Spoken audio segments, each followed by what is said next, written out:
شاہنام خان کو بڑی ٹیم لے کے آیا ہے ATK سے اور کافی ایکٹیو ممبر ہے اور وہاں پہ کافی ان کی خدمات ہیں. شاہنام. بسم اللہ الرحمن الرحیم.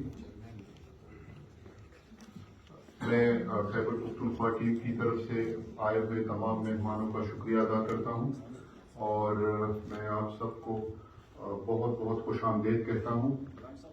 یہاں پہ آپ سب کو اکٹھے کرنے کا مقصد حبیب سر نے یہی کہا کہ ہم انسانیت پہ بات کریں گے اور ان لوگوں کو یہاں پہ دعوت دی جائے گی جو انسانیت پہ کام کر رہے ہیں.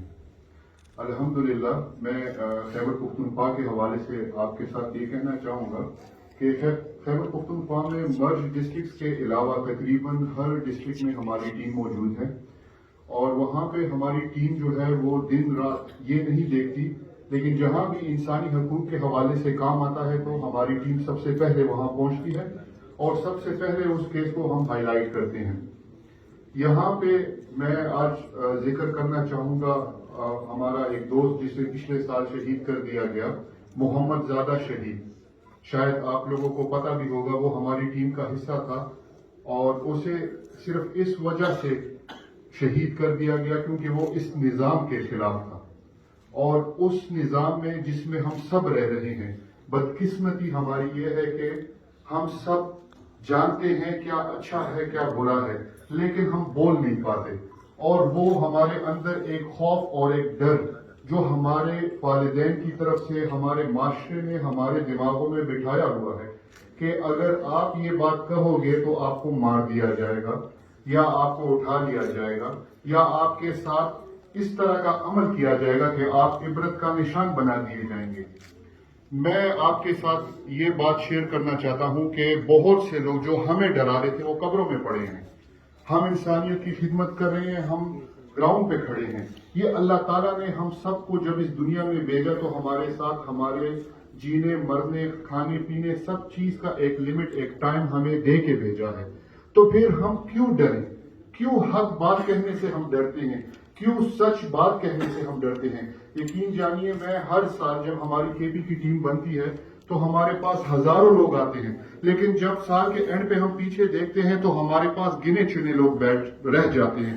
مین وجہ یہ ہے کہ ڈر اور خوف وہ ہمیں ہمارے ذہنوں میں اتنا بٹھایا گیا ہے اور ابھی یہ وقت آ گیا ہے کہ ہم یہ ڈر اور یہ خوف اپنے ذہنوں سے نکالیں.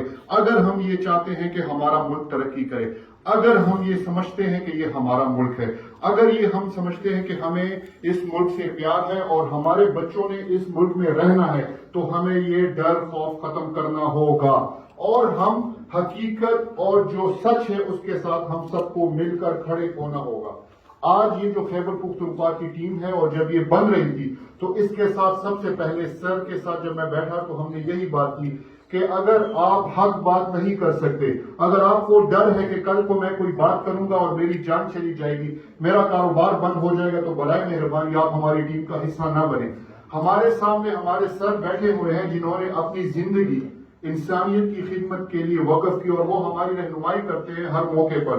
ہمیں فخر ہے ایسے مشران پہ جن سے ہمیں سیکھنے کو مل رہا ہے. لیکن میں یہاں پہ آپ کے ساتھ ایک بات کہنا چاہوں گا، بعض اداروں میں بعض جگہوں پر ایسے فرعون بیٹھے ہوئے ہیں، یقین جانیے کہ آپ کو وہاں جاتے ہوئے بھی شرم آتی ہے.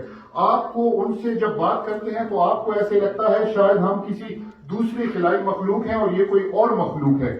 یہی سوچ ہے اور یقین جانیے جب آپ صحیح بات کرتے ہیں تو آپ کے ساتھ دفتر میں بات تک نہیں کی جاتی، آپ کا ٹیلی فون تک بلاک کر دیا جاتا ہے. وجہ صرف یہ ہے کہ آپ ان سے ان کی ڈیوٹی پوچھتے ہیں. کیا مہذب معاشروں میں یہ بند ہے؟ کیا ہم مہذب معاشرے کی حیثیت سے کب پروان چڑھیں گے؟ کب تک ہم سچ کو سچ نہیں کہیں گے؟ اور اگر اسی طرح ہم خاموش ہوتے رہے تو یقین جانیے یہ جس طرح کے زوال ہم دیکھ رہے ہیں یا جس طرح ٹینشن اور ڈپریشن میں ہماری فیوچر، ہمارے نوجوان، ہمارے بوڑھے، ہمارے جوان سب رہ رہے ہیں، وجہ اس میں یہی ہے کہ ہم کھل کے بات نہیں کر سکتے. پشتوں میں ایک کہاوت بہت زیادہ آج کل مشہور ہے، سپینے موائے کو جن کرے. آپ سب کو زیادہ پٹھان ہوں گے، آپ کو پتا ہوگا یہ کیوں ہے. یقین جانیے آپ فیس بک پر آپ ایک پوسٹ کریں، اس کے نیچے آپ کو 70% یہ پوسٹ ملے گا، سپینے موائے کو جن کرے. یہ کیوں ہے؟ کیونکہ انہیں پتا ہے کہ ہم ایک سوئی ہوئی قوم ہیں، ہمیں جگانے والا یہاں پہ کوئی نہیں ہے، کیونکہ اگر ایک بندہ جاگ بھی جائے تو اس کو کل سلا دیا جاتا ہے، اور انہیں پتا ہے کہ کل اس کو دیکھ کے 10 سال تک کوئی اور نہیں جاگے گا۔ آج شہید کے بچے ہمارے سامنے بیٹھے ہوئے ہیں، ان کو ہم کیا دے رہے ہیں، ان کو ہم کیا، یہ ہمارے سامنے جس حال میں بیٹھے ہوئے ہیں، ہمیں پاکستانی کہتے ہوئے ہمیں شرم آتی ہے کہ آج یہ بچے انصاف کے لیے یہاں پہ بیٹھے ہوئے ہیں، اور کس حال اور کس تکلیف میں ہیں۔ ان کے والد کا گناہ کیا تھا؟ گناہ یہ تھا کہ حق اور سچ بات کہنا۔ کیوں؟ آخر کیوں؟ ہم ان کو کیا جواب دیں گے؟ کیا اللہ تعالیٰ ہم سے پوچھے گا نہیں کہ آپ بھی تو اس ریاست میں رہ رہے تھے، آپ نے اپنا کیا حق ادا کیا ان بچوں کے لیے؟ کیا ہر چیز ریاست کی ذمہ داری ہے؟ کیا ہم ریاست کو جگا نہیں سکتے؟ میں یہ بات کہنا چاہوں گا کہ اگر مجھے پاکستان سے پیار ہے تو میں بولوں گا، اگر مجھے پاکستان میں رہنا ہے تو میں بولوں گا، اگر مجھے یہاں پہ اپنے بچوں کا مستقبل چاہیے تو میں بولوں گا۔ اگر آپ چاہتے ہیں کہ میں چپ ہو جاؤں تو پھر میں اپنا بوریا بستر یہاں سے باندھ کے کسی اور ملک کیوں نہیں چلا جاتا؟ اگر مجھے صرف سکون کی زندگی چاہیے، ٹھیک ہے، میری زندگی، میرے دوستوں کی زندگی، میرے سر کی زندگی تو خطرے میں ہوگی، لیکن ان کی محنت کی وجہ سے بہت سے لوگ آرام سے سوئیں گے۔ یقین جانیے مجھے بہت شرم آتی ہے جب مجھے کوئی ویڈیو بھیجنا ہے اور وہ انسانی حقوق سے متعلق ہوتی ہے۔ رات کو مجھے ایک ویڈیو ملی، کشمور کے علاقے میں ایک نوجوان کو باندھ کے 2 کروڑ روپے سے مانگے جا رہے ہیں، اسے ننگا کر کے مارا جا رہا ہے۔ کدھر ہے وہ ریاست؟ کہاں ہے وہ حکمران؟ کیا وہ سوئے ہوئے ہیں؟ کیا وہ یہ ویڈیو نہیں دیکھ رہے؟ یہ گولو ایریا کو کس طرح بنائے ہوئے، ریاست کے اندر ریاست بنائی ہوئی ہے۔ ہم پچھلے سال ہمیں ایک ویڈیو موصول ہوئی، ایک نوجوان جس کے گھر میں کھانے کا رزق تک نہیں، اسے کشمور میں لے جا کے باندھا گیا، اس سے 1 کروڑ مانگا گیا۔ وہاں پہ ہم گئے، 10-15 دن محنت کی، ہر آفیشل سے میں اتنا پریشرائز کیا کہ وہ بندہ انہوں نے ہمارے حوالے کر دیا۔ کیا اس لیے پاکستان کے سارے ادارے سوئے ہوئے ہیں؟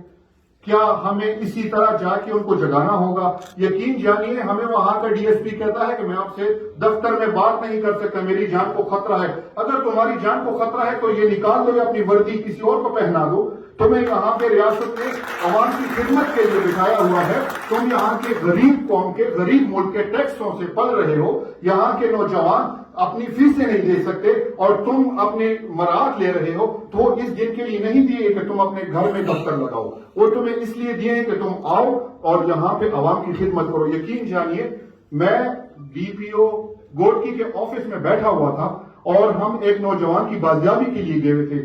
جب ہم باہر نکلے تو ایک سندھی نوجوان رو رہا تھا۔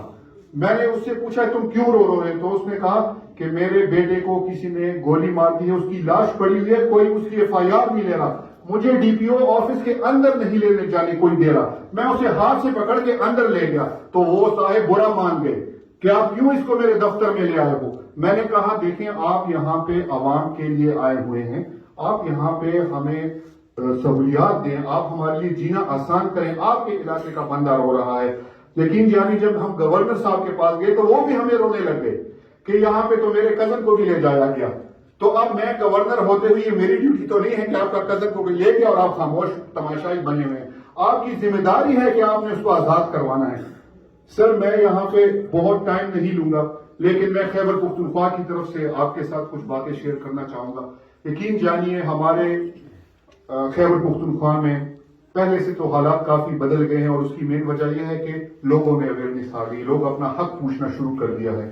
اس وجہ سے کافی زیادہ اداروں میں لوگ بھی سنبھلنے لگے ہیں، سچلنے لگے ہیں۔ ان کو پتا ہے کہ اگر میں بات نہیں کروں گا تو سوشل میڈیا پہ میری آواز یہ میرے خلاف اٹھیں گے۔ لیکن یقین جانیے آج بھی جب کسی کی چوری ہوتی ہے تو وہ ڈائریکٹ تھانے نہیں جا سکتا، وہ اپنے کسی ملک کو، کسی خان کو، کسی ایسے بندے کو جس کا اثر رسوخ ہو اس کو لے کے جاتا ہے، کیونکہ اس کی چوری ہوئی ہے۔ ایسے ریاست میں ہم رہ رہے ہیں، اور اگر اس کے پاس کوئی نہیں ہے تو یقین جانیے کہ آپ گیٹ کے اندر تک نہیں جا سکتے، ہفتوں تک آپ کو ملاقات نہیں ملتی۔ تو میں یہاں پہ خیبر پختونخوا کی ٹیم کو اور آپ سب کو میں صرف یہ ریکویسٹ کروں گا کہ انسانیت کی خدمت کے لیے ہمیں آپ سب کی سپورٹ کی ضرورت ہے، اور ہم صرف آپ سے یہ چاہتے ہیں کہ ہمیں ہمارے ملک کی ترقی میں جو ہم کردار ادا کر رہے ہیں اس میں آپ ہمارا ساتھ دیں۔ اگر آپ کچھ بھی نہیں کر سکتے تو تھوڑی بھی ہمارے لیے آواز بن کے دکھائیں، آپ ہمارا ساتھ دیں گے تو ہم مل کے انشاءاللہ اس ملک کی ترقی میں اپنا رول ادا کریں گے۔ شکریہ، تھینک یو سو مچ۔